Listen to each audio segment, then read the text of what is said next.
سمجھے کہ تیری ڈگری، تیرے علم، تیرے منصب کی وجہ سے اللہ نے مال دیا، تو یہ بھی تیری غلط فہمی ہے۔ ذرا غور تو کر، کئی تیرے ساتھ اس طرح کے تھے کہ جو تیرے ساتھ سعودیہ گئے تھے، ان کا کاروبار نہیں چلا اور وہاں سے وہ حالی لوٹے ہیں، اللہ نے تجھے جولی بھر کے مال عطا کیا ہے۔ ارے کئی تیرے ساتھ اس طرح کے تھے کہ تیرے ساتھ سکول میں داخل ہوئے، کالج میں تیرے ساتھ گئے، لیکن وہ اپنی تعلیم پوری نہ کر سکے،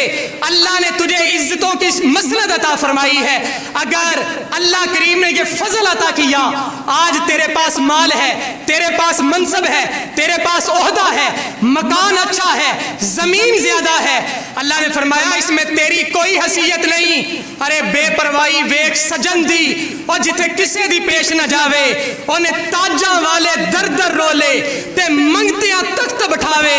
سجنا کسے نو گھر آ مل دئی تے کوئی کابیوں خالی آوے۔